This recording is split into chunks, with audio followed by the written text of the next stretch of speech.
Hey folks, welcome back to the channel. Today we are going to talk about something that we hope you guys are going to find a little interesting.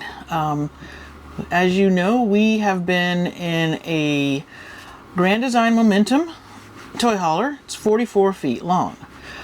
But as we have started to think about kind of next steps that might require some downsizing, we've been trying to think about, well, what does that actually mean and how does that look and what's really the best way to even go about thinking about downsizing. So that's what we want to talk about today, is how might we go about downsizing, and hopefully there's be some tips in here you might also find useful if you're considering the same thing. Yeah.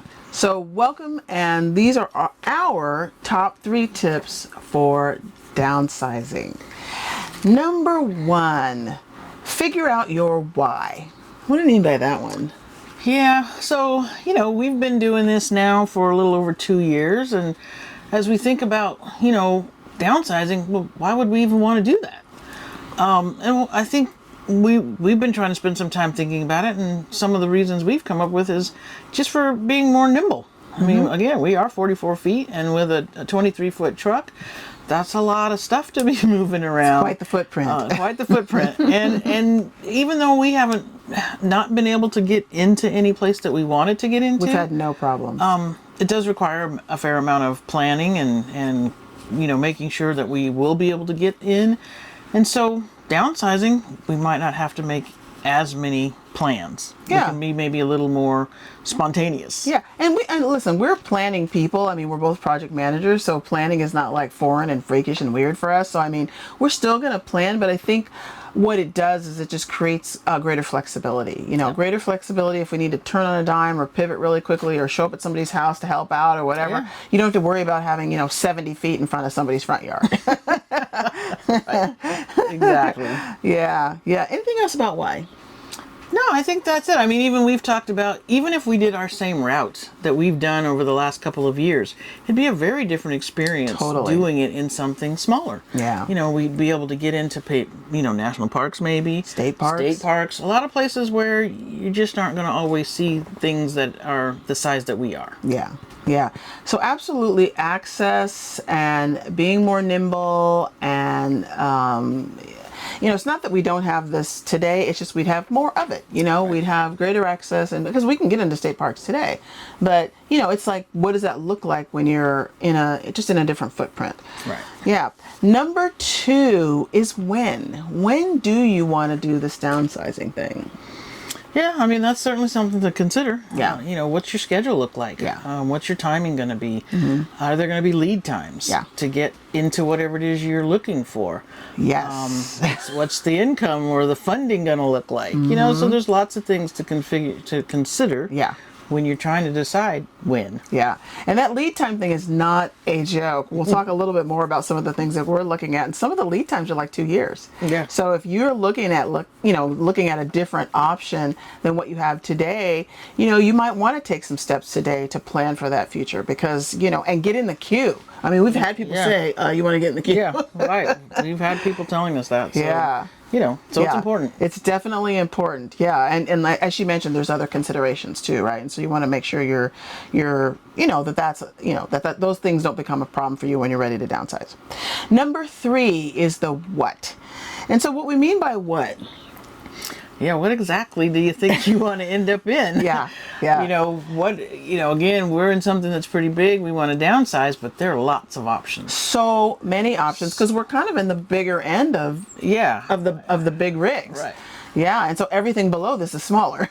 Yeah, exactly. It's just about unless we were going with like some really large Class A, but even Class A's come smaller. Yeah. So really, it's trying to decide. Well, what exactly do we think we want to go with? Yeah. There's so many options out there. Have you ever been to an RV show?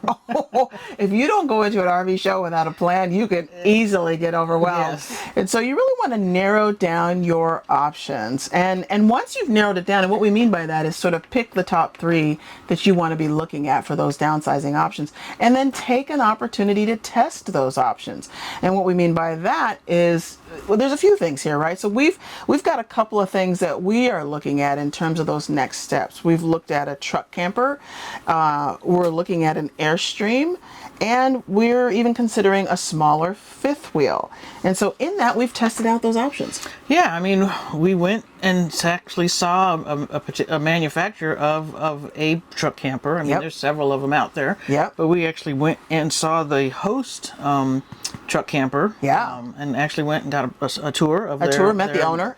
Met the owner and got a tour of the manufacturing facility. Yeah. So that was certainly fun and eye-opening to be able to do that. Yeah. You want to talk about the Airstream? Well, the Airstream, yeah. I mean, the Airstream is another option. You know, we thought about Airstreams, and we follow KYD, and we've watched them go through all their rigs, right? Talk about downsizing. They went from 44 feet to a teardrop and then into an Airstream. So, we've watched that, and so we thought we would take an opportunity to really explore what this is like, and there's lots of different ways to do that, right? Yeah. You can look at the floor plans, and you can go to RV shows, or like what we're doing is there's actually options around the United States, and I don't know what these are called. They're like RV parks that have RV spots. They might have cabins, right? Rental cabins, or vacation and then they homes. Also have Airstreams. So you have an opportunity to actually stay in an Airstream and rent an Airstream and experience living in it. And we've seen it. Where's the other place where we saw this? We've seen it in Joshua Tree. Out by Joshua Tree, yes. And they have several of them, several locations, I believe. Yes. We're actually in one now. We're in one now, in, yeah. Oregon. And it's been eye-opening. Right. We're sitting in an Airstream right now. Yeah. So, I think it's important to understand what it is you're looking for. Yeah. How, are slides important to you? Right. How much space do you really think you're going to really need? Yeah. Are you going to really need separate spaces? Like right now we have very separate spaces because we're we still need to working. Work. Yeah. So, but if we're downsizing and maybe we're not working, we might not need all that. So it's really important to kind of understand what it is that you're looking for. And there are other options too, because, when we first decided to sell our house in San Diego and buy this fifth wheel, people were like, well, shouldn't you rent one first and try that out? That's not really possible. You don't just rent a fifth wheel because A, you need the truck, B, you need to know how to drive it. Not the size that we rent. Not the size that we have. I mean, you just don't go out and rent that on Outdoorsy. But there are some campers that you can rent out on Outdoorsy. Mostly Class C's, I think, and Class B's. Class B's. So if that's an option for you for downsizing, check out Outdoorsy. We'll put some links below. We'll put photos to the stuff that we've done, so it'll give you some opportunity to take a look at that. But that's a way to kind of dip your toe into it before you start getting into actually getting the actual vehicle. Because again, it could be very overwhelming going to those RV shows, and you want to kind of go in with a plan. So we're in the Airstream. We are in a 2019 International, and the top 3 things we love about this 2019 International Airstream, and the bottom 3 things we do not love about this Airstream. So let's talk about the top 3. Yeah, the top 3 things are storage. Yeah. I mean, they really have a lot of storage in here. Yeah. I think we'll include some pictures, but there's lots of overhead cabinet space. The closet space is actually pretty good. I mean, for something that this size, there's really a lot of places to store things. Yeah. So, and this is, it's been eye-opening for us because we've never been in an Airstream before. Never even been in one. It's been really nice to have this experience. Yeah. Storage was definitely, in the cabinets and closets were actually pretty good. It really is quite surprising. And when we first walked in here, you just had this feeling of, oh, this is really nice. And at this particular place, we can't speak for the other ones that we've seen near Joshua Tree and whatever, but they set this up like a hotel room. I mean, it's got linens and towels. Yeah. There was even a doggy pet pack. We'll put a picture of that, with a leash in it and doggy bags and doggy treats. This is really nice. It's very nice. It's like staying at a 5-star hotel. Perfect way to try to kind of dip your toe into something like this to see if it would even work. Yeah. And outside there's nice like Adirondack chairs and fire pits, and there's a pool here. We'll put some pictures of this place. It's very, very nice. Yeah. But this is the kind of place that you might use as an option. Yeah. Second thing that we love about this Airstream is the amount of windows. Yeah. There's a lot of natural light. Yeah. So if you're sitting somewhere and you have all these shades up, I mean, I don't even know how many windows there are, but there's a ton. Yeah. It's a lot. Like all this around behind us is all windows, and same thing on the other side. Yeah. So it's really that's a lot. Really nice. Yeah. Third thing, I mean, we're in this one at a cold time. Yes. So it's it's been windy, it's been rainy, but we've been surprised at how warm it's actually stayed. The efficiency, at least in this cold period, has actually been quite nice. Now, Yeah. we don't know what it would be like in the summer because we haven't been in one, so No. we don't know how cool it would stay, but certainly it is staying quite warm in what I would say are moderate cold temperatures. Yeah. Again, we're on the Oregon coast. We're not in, Montana. No. So it's staying nice. Yeah. And that actually brings up a point and a question that we had about this is, are these 4-season campers? Because you want to, when you're going to be full timing in a camper, you want to make sure that that is 4-season.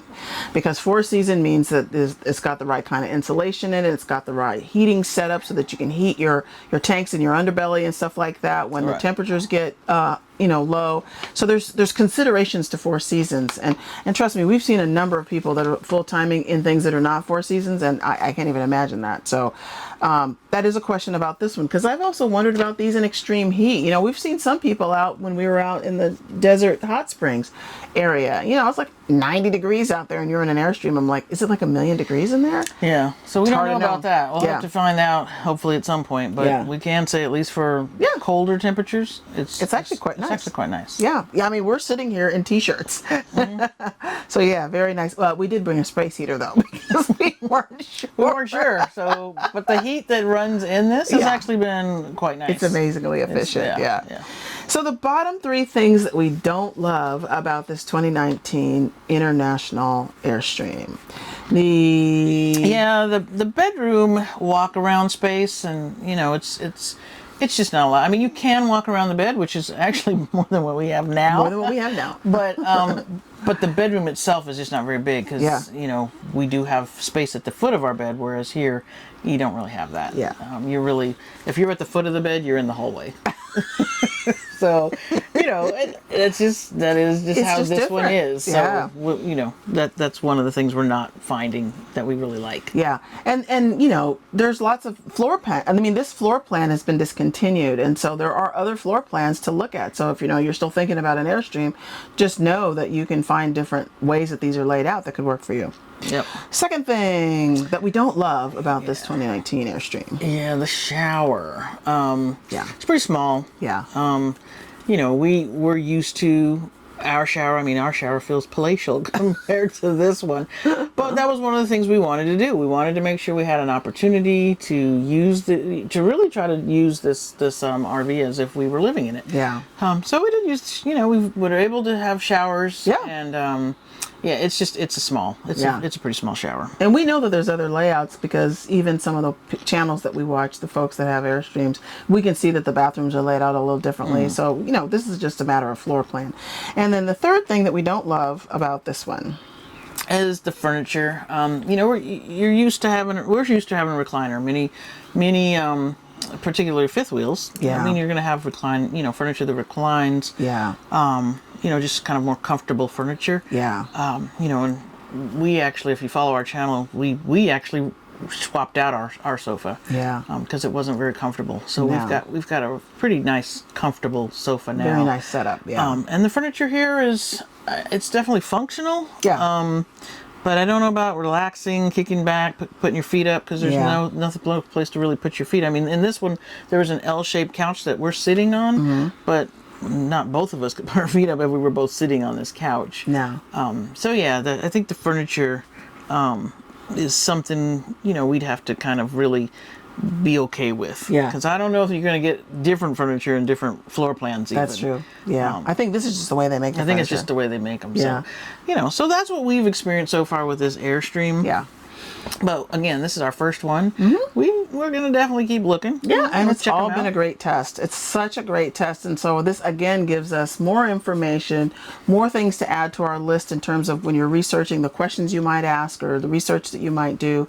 And so what are the ways that you have looked at in terms of how you're thinking about downsizing? Have you thought about your why? Have you thought about your when? And have you thought about your what? Yeah. Yeah. Yep. So let us know. Yeah. We would love to hear if there's some other things you might consider.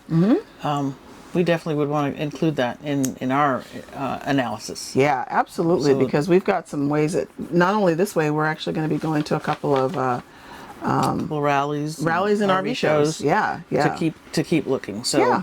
so yeah, definitely drop us a comment below. Yeah. Let us know. Yeah, let us know. And if you like this content, give us a thumbs up, like, subscribe, and share. And we sure appreciate you being here. Introduce yourself down in the comments. We'd love to meet you, and maybe we'll see you out on the road. Take care. All right. See you next time. Bye-bye.